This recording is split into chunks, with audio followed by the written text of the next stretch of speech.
about the Showa Era Kamen Rider. So the earliest Kamen Rider, starting with the original, and then we're also going to include 3 that are technically Heisei Kamen Riders, but that Toei consistently groups in with the Showa Kamen Riders anyway, so Oh, because that's, I think it was when the last one was, when Ishimori died, he was still under his production. Yep. Yeah, well, Sheen was the last one that... No, he was still alive for Yeah, so I think that's how they grouped him. that's largely. Is there anyone here who doesn't know the Showa versus Heisei distinction, or where those names come from, or any of that? Everyone good with that? Cool. That's good. Now let's get started. Opinion warning. We have a lot of opinions. Some of those opinions are probably going to differ from yours. I think there's probably going to be less dissension with the older ones than there will be with the Heisei. Yeah, when we get to the next hour, we're probably going to have a lot of opinions that you disagree with. We're probably going to like some shows that you hate. We're probably going to hate some shows that you love, because we do actually, there is at least one Kamen Rider show that we legitimately hate. So we'll try to say nice things about it. No spoilers. You'll know what it is when we get to it. But we welcome discussion. Yeah. Always welcome discussion. Let's have fun with it. We welcome dissent. Different opinion. But let's be polite about it. Yeah. Alrighty. Start it all off. The original Kamen Rider. Let's go Rider Kid. Let's go Rider Kid. And the basic premise of the story was evil neo-Nazis kidnapped this very intelligent college student who is extremely athletic because he's pretty much the perfect human being. His IQ is like 400. 400 and something. Completely impossible. Utterly ridiculous. But he's this really nice guy. He's kidnapped by Shocker, who is a neo-Nazi organization, and they decide they're going to make him into a cyborg. But they want to basically gloat at him about what they're doing to him before they brainwash him. They do intend to brainwash him. And that doesn't go very well because they never quite get to the brainwashing part of the step. So one of the scientists who is working there under duress helps him break out, and he becomes this very iconic hero, Kamen Rider, and he goes on to fight Shocker. Nazis are bad. Nazis are bad guys. Yep. No, really, Nazis are bad. Because we needed convincing. Definitely, Did not like Nazis. Did not like fascism, did not like the Nazi Party. It was, of course, a lot closer to World War II. This was 1973, so there's definitely... People remember growing up with the war going on. Yeah, and Nazis are bad.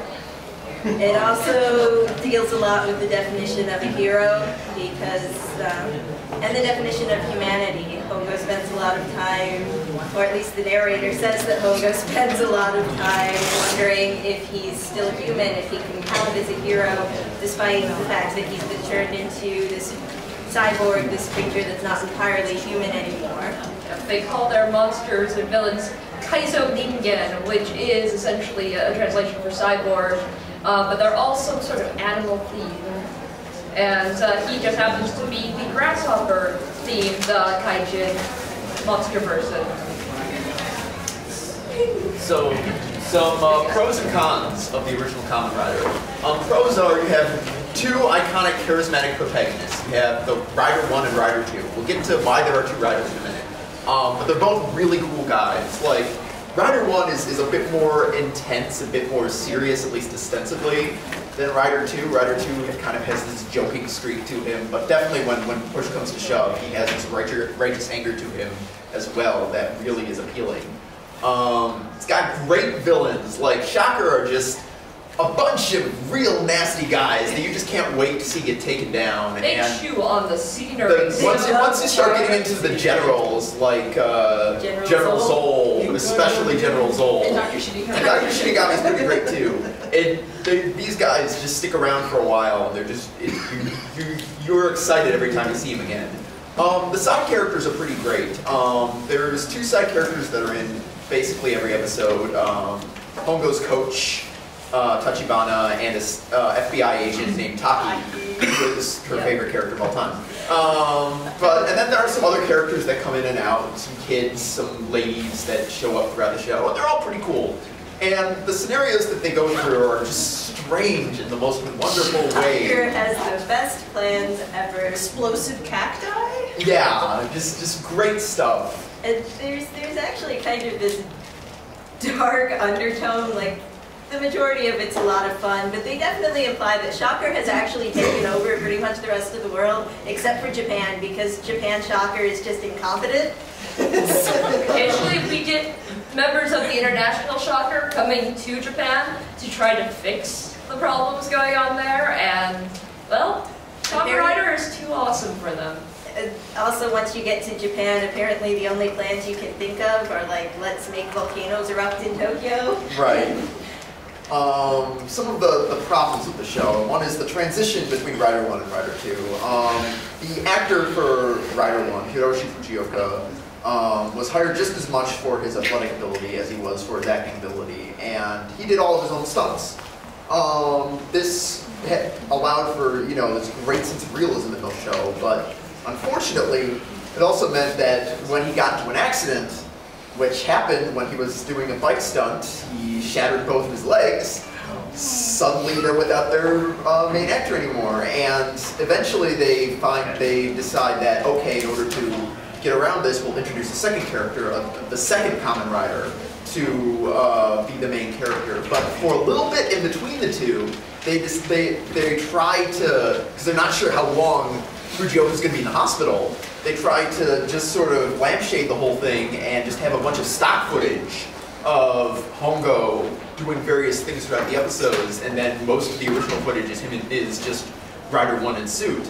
And because of that, the show really suffers. Like, they can't focus on the main character of the show at all outside of fight scenes, and that really hurts the show, and it makes Hongo look like kind of an asshole because he can't even make it to his best friend's wedding because he's too busy doing science. Because that's the stock footage that they had for Hongo. So it makes the show a little awkward. Definitely once Rider 2 comes in, the show picks up immensely, and Rider 2 is just as cool, if not cooler, than Rider 1.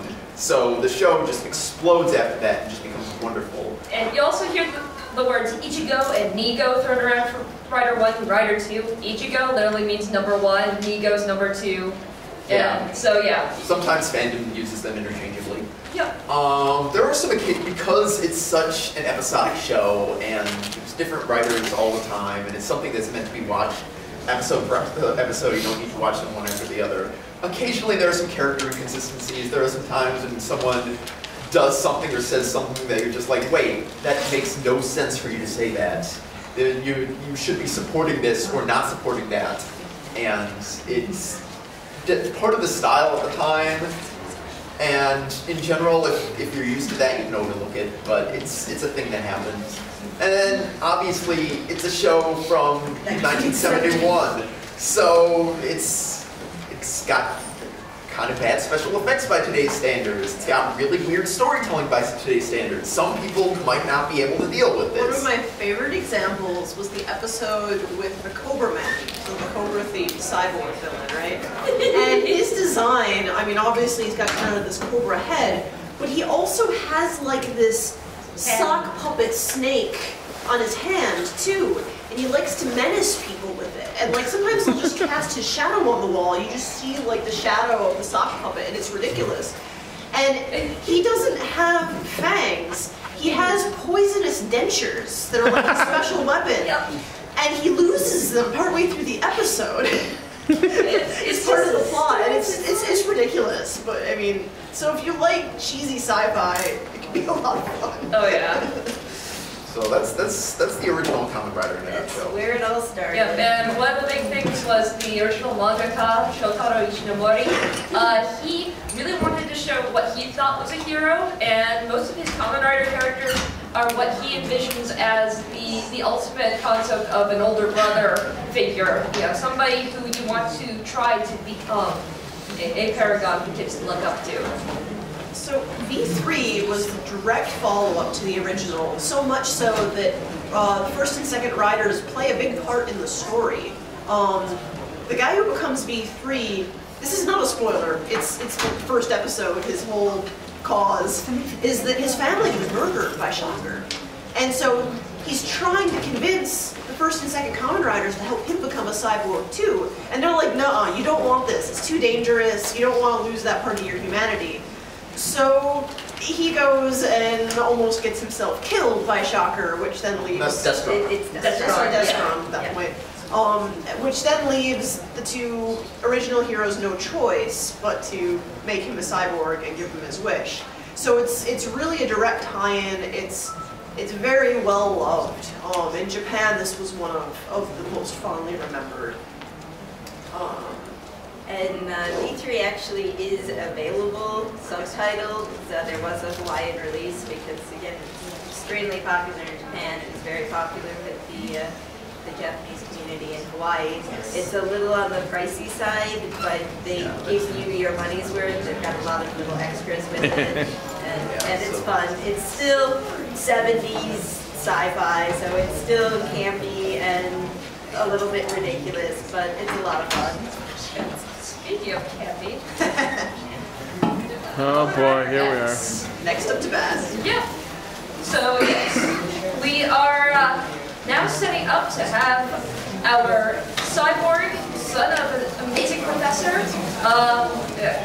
Yes, he was nearly killed, and his father turns him into a cyborg in order to protect the world from the evil organization GOD. Yeah. The government of darkness, otherwise known as God. Yeah. Government of darkness. Yes, and he's the first kind of sea-themed Kamen Rider. He's supposed to fight underwater. Unfortunately, they didn't quite have the budget to do that very often. So he's best known for crashing through walls on his bike. Yeah. So he's Kamen Rider Kool-Aid? Although not as much as Sky Rider. Sky Rider has an attack called Rider Break. It's literally all about that. Yeah, but so it does start out much more serious, but about halfway through, they decide that they need to ramp up their villains a little bit and try to reduce some interest in the show. So they start combining animals with historical villains. So you get such glorious villains as Aunt Capone, who has a picture of the state of Michigan that says Chicago across it on his front. Yeah, and a bowler hat, and a bowler hat, and a cane. He's pretty awesome. You get a Genghis Condor. Yeah. And then the most internet famous, we have his picture net here. This is where Starfish Hitler comes from. Yep, that is a thing. Right there. Starfish is Hitora, so he's Hitora. It's not only terrifying, it's a pun. It is wonderful fun on YouTube. Next up to that. It's Kamen Rider Sonic the Hedgehog. It does have a full English translation available. So Yeah, you can tell which shows have a full English translation available and which ones don't by how much detail we have about them. Yeah. Just so you know. We've seen at least a good portion of all the ones that have English subtitles the only thing we haven't really followed closely is Stronger. Yeah, we still need to catch up on Stronger. He's seen a lot. I've seen a decent amount, but yeah. We've got to watch. So Amazon is an interesting departure from what we had before, where before we had the evil organization, very kind of sci-fi with cyborgs and, you know, the bug theme. Well, obviously Amazon is not insect themed. He's themed after the Amazon. So he's kind of got like a bit of a lizard, bit of a piranha motif going in there, jungle stripes. And the main character is actually sort of a Tarzan figure. He grew up in the Amazon as a wild boy, though he was of Japanese ethnicity originally. And he gets given his powers by a dying Incan shaman scientist. Apparently there's the lost culture thing going. These people had this super mystical science that they could use to make people into these magical cyborgs via the power of the Gigi armband, Gigi bracelets. This one brings in a bit more of a fantasy or mystical edge. Where before you had like the Nazis and their cyborgs. In this, especially with the first villain, there's two villainous groups, one for the first half of the series, one for the second. And the first one is this 10-faced demon that, I mean, it's pretty much a vampire. It exists on blood. It likes to eat people. And it has a cult-like following, and that's your villain. So a lot more into the supernatural. And there's a lot less continuity between Amazon and the earlier series, just in terms of the world. I mean, where V3 had the first Rider showing up in it, Amazon is really his own thing, really kind of standalone, at least until they started tying stuff together. Yeah, at the end of the series, there's kind of a tie-in, because there's a certain character, or at least a certain voice shows up at the end of the show. And throughout the series, there is one character who, from the older set, who becomes kind of well, he's the guy who gives Amazon the bike. Tachibana has been sort of a cornerstone throughout the series. He's the guy who runs the Tachibana Riding Club, that's the motorcycle club the original Kamen Rider was a member of. And he's just been a big cornerstone for this older portion of the franchise. Kind of at a loss what to do with Amazon because he's used to working with these highly intelligent, college-bound Japanese kids, and now he's got this guy who doesn't speak Japanese to start with. He's basically only able to use single-syllable words for the first half of the show. Yeah. And its themes play a lot with society versus individuality. I mean, of course, you have Japan, which is a very group-focused culture, and you have this hero who's a complete outsider to that, and a lot of interplay there between him trying to deal with modern-day life, but also that society's reaction to him and how strange he seems to them. There's a lot of people, in particular the adults, who don't trust him, even when he's saving them and their children from the monsters. Which gets to the second point, which is the wisdom of children. Usually the children in the show immediately can recognize Amazon as a hero and a savior and someone protecting them, but all of the adults are like, who's this strange guy running around in only a loincloth? He must be, you know, a criminal. He must have bad intentions. So sometimes the adults in the show can just be downright stupid. Yeah, they're jaded to the point of ignoring good things. And very quick to brush off anything that seems unlikely. Like a lot of times the kids will be like, we saw a monster eating people here, and the adults will be like, there can't have been a monster eating people there. But and then there's an alligator in the parking lot. There was a monster eating people there. Why didn't anyone tell us? And again, and this is a very common theme in Kamen Rider, is the definition of a hero is really something a lot of the series play with. And here, again, you have the wild boy who, a lot about him is rough-edged, obviously, doesn't speak well. The actor's great, and he like hunches around, just his movements. And a lot of the fights are really brutal, like, more so than you might expect. Especially in the first half of the series. So it's really interesting to see this character who is a lot rougher and, you know, a lot more frightening in some ways, but still very much heroic and looking out to protect the people. And another major thing is he's a hero despite the fact that so much of society distrusts him. Like, he runs into mobs of people with like stones and sticks who harass him. And I mean, arrested by the police. He's arrested by the police and has a terrible experience there. And I mean, there are times when he almost gives up on protecting people, but he always comes back to it because he recognizes specifically the good in children and how that can become good in all people. Some of the pros of the series is the lead actor is amazing. I mean, he shines the whole thing, but especially in the beginning when he's got to act so feral and use so few words. His body language is wonderful. He's a very good actor. The choreography is very unique. Again, it's a lot more raw and kind of feral. Amazon does a lot of biting, and there's a lot of weird blood spurts of strange colors coming from the monsters. Monsters all have a unique blood color. Blood spatter on Amazon. The first half of the series, whoever had the contract for red paint for Toei must have been very happy. And it's a very unique premise for a Rider show. We hadn't seen anything like it before, and we haven't seen anything like it since. So it really stands out. Again, the fights are unusual and very interesting to watch. And also, there is a monster who ends up becoming Amazon's ally and friend, the Mole Beastman, who is a wonderful addition to the show. So you have this guy, a former monster, who becomes a recurring character. And it's a heck of a lot of fun to see him and how even monsters can be heroes. Has a lot of parallels in Foil for Amazon, where he was even more of an outsider than Amazon, and still decides to be a hero. Some of the cons of the show is there is an abrupt tone change partway through. I think on the back end there was a push for a bit more of a traditional change to the show, to have it read a bit more like a Kamen Rider, or not scare the kids quite so much, tone things down.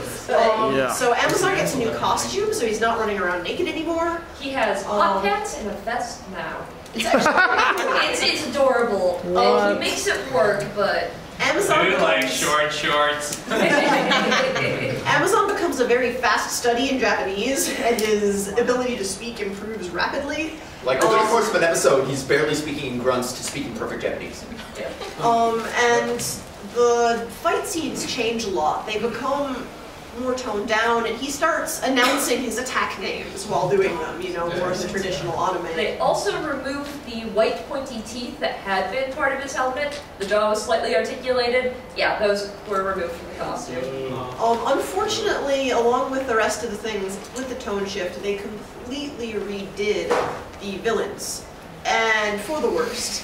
The 10-faced demon and his henchmen, which were the mountain women, were quite terrifying, and even the henchmen were very effective for, you know, probably the most effective grunts that usually you've got your army of grunts that, you know, you get to have your hero just plow through and, you know, never do anything right, the stormtrooper effect. But these mountain women, one, it was interesting to have a full set of grunts that were female, and two, they generally did their jobs and did their jobs right. Mountain women, you mean Amazons? Yes, literally they were called the mountain women. The second set of villains really, I had to say, paled in comparison to the first. But very good show. Only 24 episodes, short, easy to watch. Just one last bit about Amazon. An interesting bit of trivia. When Amazon stopped airing, the time slot was open for a while, and it's because of that that Super Sentai got its start. Yep. Exactly. Stronger.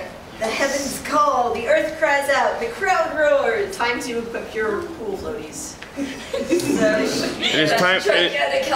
is time to weep for Shigeru Joe. Shigeru Joe actually volunteered to join Black Satan, the new evil organization in town. Told them he wanted to be a cyborg and get power and help take over the world. They really should have done a bit better background check on him, because it turns out they killed his mentor and best friend. So once they give him superpowers, he's like, yeah, I'm gonna kill all of you. Thanks, guys. Bye. Thanks, bye. And extra powers, bye. Guys, you really need to work on that brainwash first, and powers second. I think they would have learned. And on his way out of the organization, he helps rescue another woman who had been turned into a cyborg, and they go on to be a anti-Black Satan two-man army, and they're both awesome.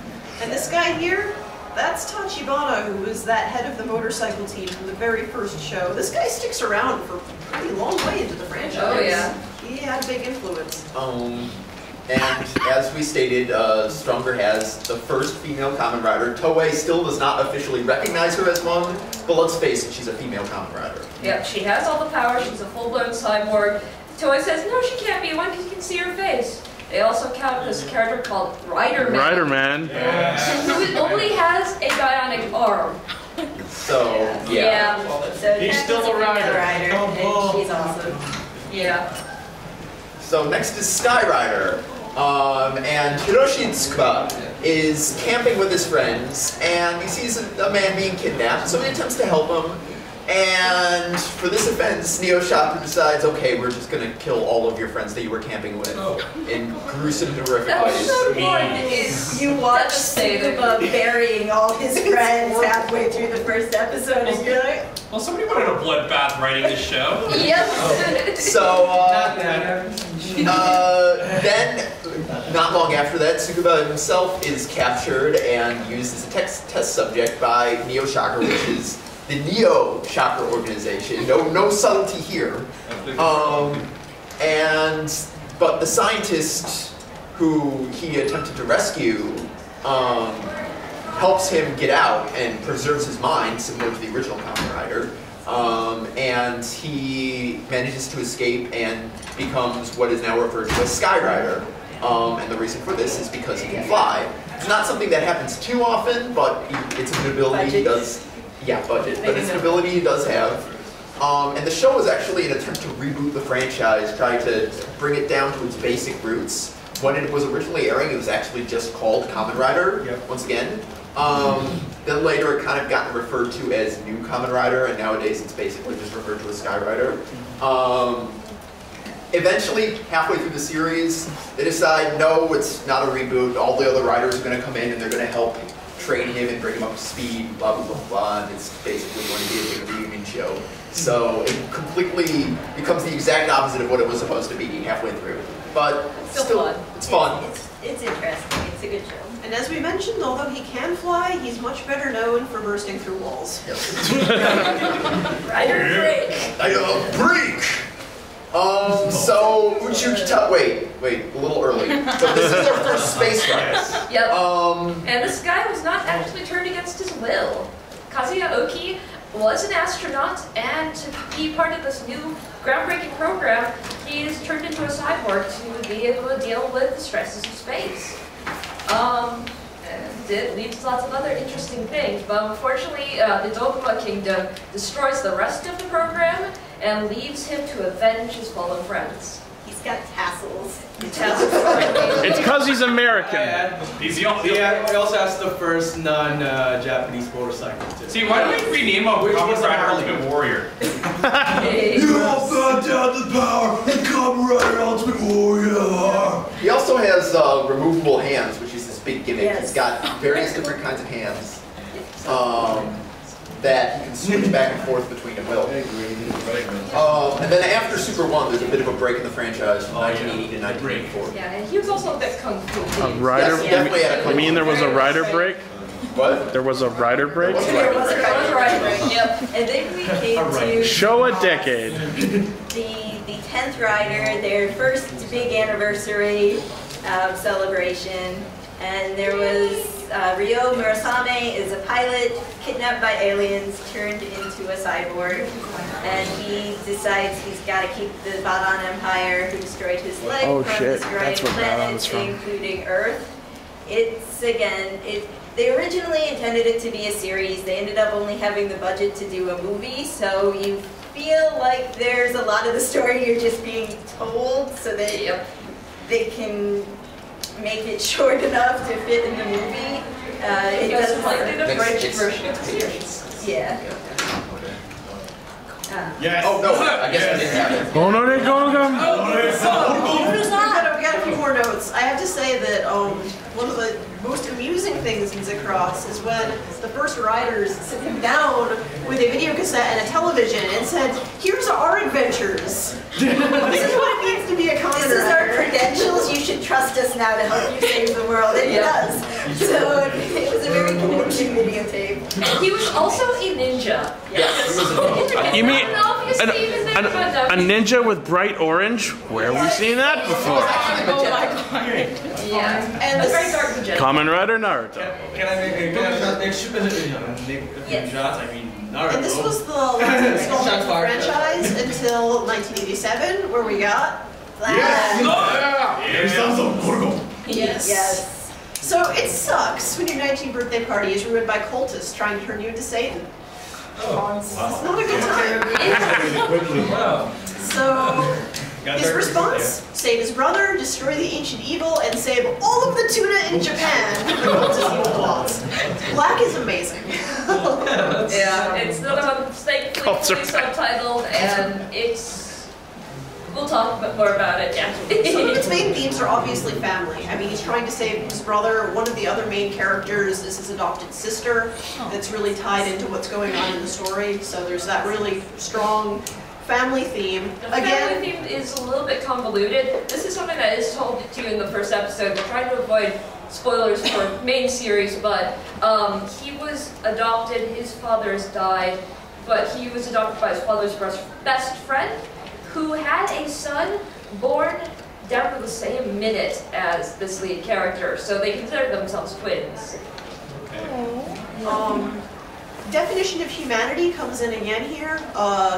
When Golgum captures him and his brother, they're trying to change them into something else, something that will be the next great mythic power to rule the world. It's definitely seen as very much a Satan-ish figure. He will end humanity and bring about the world for the monsters. So you have Kotaro dealing with a lot of the fact that he's really not human anymore. Yeah. And cults are bad, kids. Just like Nazis are bad, cults are bad. They really want you to get that. Some of the pros of the series, the lead actor is amazing. Black's main thing is that every time he transforms, it's because he's so angry at the horrors that Golgum has perpetrated. And so he grips his fists and you can hear them grinding, and just, this character does that emotion. Like, the actor does that emotion so well. It's his righteous fury. It's very much motivated by a heart of justice. So it's not quite just a raging Hulk. It's more the, you have driven me to the brink of breaking into flame. The villains are great. The Golgum priests are just a lot of fun as villains. They're really interesting to watch. They are quirky in the best ways. They manage to stay out of being comedic and are still honestly terrifying while also just being really fascinating. Yeah. The aesthetic style is great. Black's really kind of a mix, in a sense, of the old classic Showa aesthetics with some of the new modern day types of storytelling and just visual effects. So it's beautiful. The suit itself is amazing. Like, the joints have this sinew-like texture in them. It looks like there are muscles and ligaments between. The suit is barely containing the monster within. And when he pensions, you get a brief glimpse of this strange grasshopper monster, and the manga written by Shotaro Ichinomori actually uses this more grasshopper monster design for Black. It also has a panel of a crocodile eating his crotch. That's the manga are great. They are also just really weird. Crazy. I can't use swear words right now. And the fights are great. Just the choreography is wonderful, and some of the story arcs are just wonderfully strange and interesting. Some of the cons. Okay, I wanted to mention one more bonus with the beautiful suits. Most of the suits were created by then an up-and-coming suit and artist designer Keita Amamiya, and they really reflect his extreme eye for detail.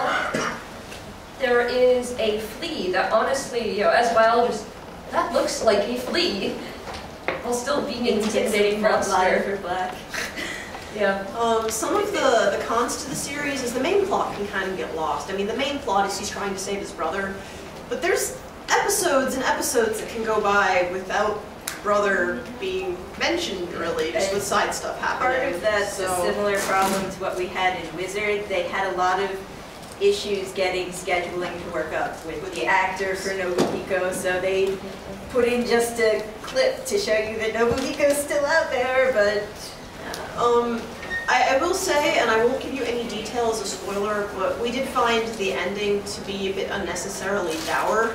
And there are some reasons for this we'll get into. The other big con is, seriously, seizure warning. All of his transformations, but especially his attacks, blink blatantly. And I am not seizure prone, but I had to look away just because it hurt my eyes. It's a very rapid black flash. Yep. Watching it well lit room far away from the TV kids. And Black RX. So after Black went and survived defeating the embodiment of evil, he has to go on and fight aliens. And this is the reason for a lot of the dourness and the Black ending. Black was exceedingly popular in Japan. It was doing really well. And as Black was coming to a close, they were developing what was going to be the next Kamen Rider, RX. And then they decided, well, why don't we just put Kotaro as the protagonist for RX? So it became Black RX, and they had to cut a lot of his ties with characters from Black so that he could go into RX. And that's why in Decade they split it into two worlds and kind of lampshaded that. Most of fandom does consider these two shows as being alternate realities from each other, because the writing style is also very different. We haven't actually had the chance to watch RX all the way through, but We need some. yeah, exactly. The tone between the two is very different. I will also point out, though, as you can see in this picture, Black RX is really our big first case of having a rider that has multiple forms. So there's an origin of that there. Yeah, he has Bio Rider, which is the blue one, which lets him splash into being a liquid form, and I can't remember the other Robo Rider. Robo Rider. Thank you. Yep. So now. Here we go. So after RX, the franchise had a little bit of downtime. There was a decade during which they didn't have the funds to make a full show. So they tried 3 different times to start things with a movie. The first attempt was Kamen Rider Sheen. So of course, everyone knows the best way to try to revive a franchise is to bring it back darker and edgier. Right. They tried. They really tried. with Sheen. It was supposed to, it's not only just Kamen Rider Teen, the movie's labeled Kamen Rider Sheen Prologue. And then that Decade Net movie. Yeah, Decade lampshaded that as well, because if Sheen did well, they were going to launch a series off of it. And they did try to bring some Kamen Rider themes into it. They wanted to play with what makes someone human, self and identity, and also a lot of the very 90s theme of trust. Who do you trust, and how do you decide that, and what do you do if you find your trust has been misplaced? How do you trust yourself? That's another big thing. And during the 90s, there was a lot of research into insect behavior patterns, particularly a lot of the creators behind this were really interested in locust flocking behavior. One of the big theories was maybe they're psychic. So we get literally psychic grasshoppers as a big concept in this. Oh. And so we've got our lead character who is sort of biologically part grasshopper, and we get to really look into the, more than just being a cyborg, am I actually turning into something completely not human, and can I still consider myself human? And one cool thing is it does actually have Ishinomori in it as a cameo, Yes. so if He you want to talks see what too. the creator looks like and He hear pulled a his Stan talk, Lee. he's there. That's fun. So, interesting designs.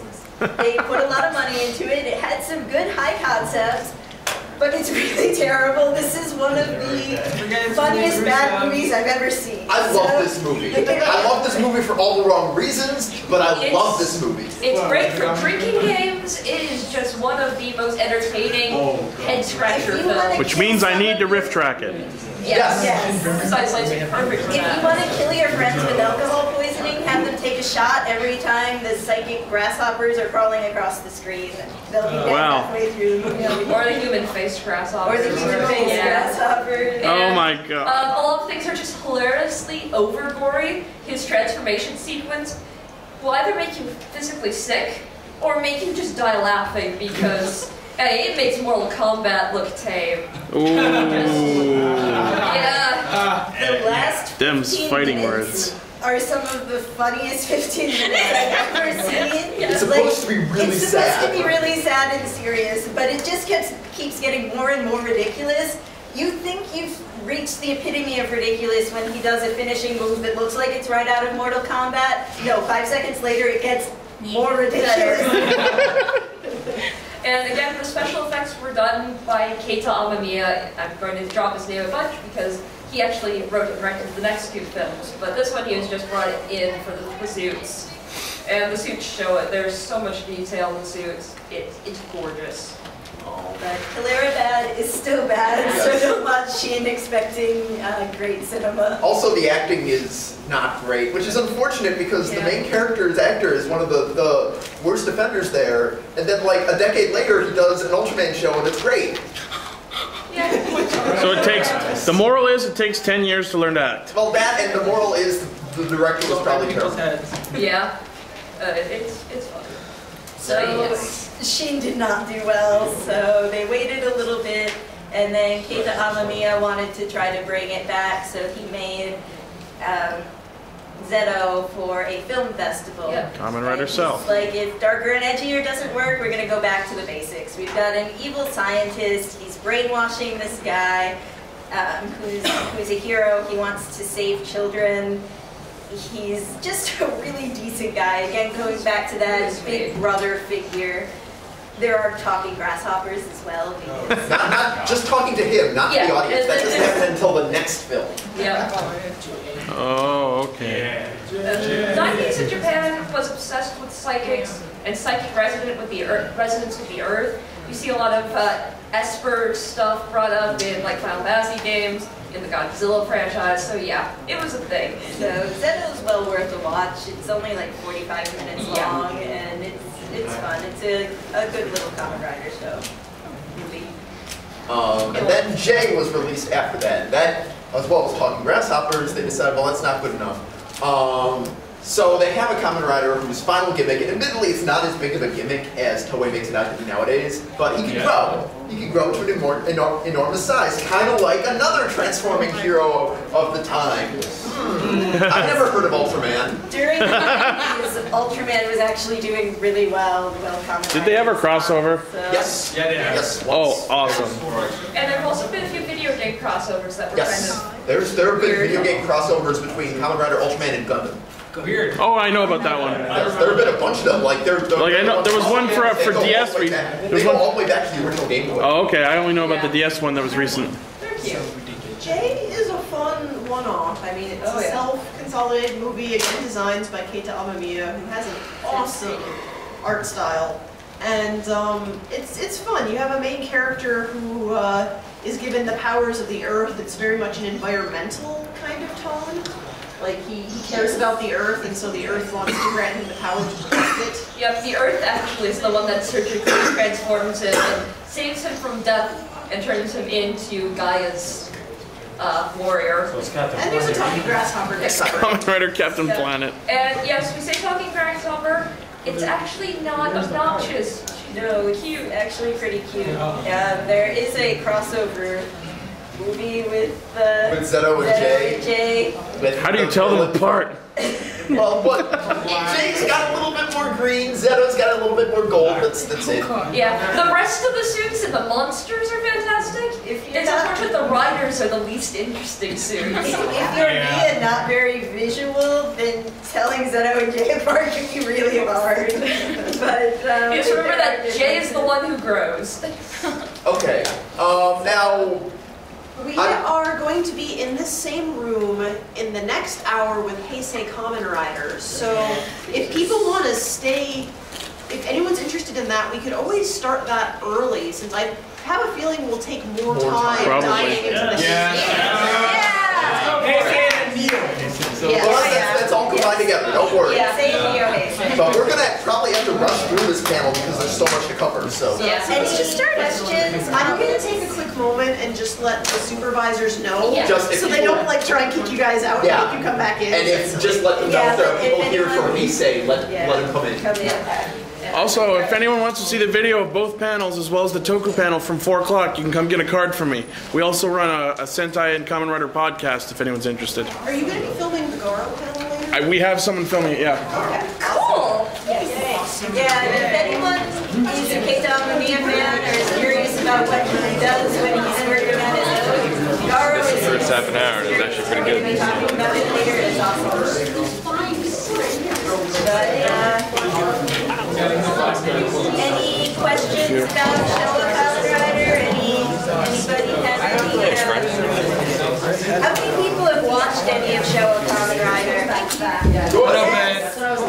watched a few episodes of Black. Black. Yes, Black is actually Black was the actor who played Shotaro. Black was his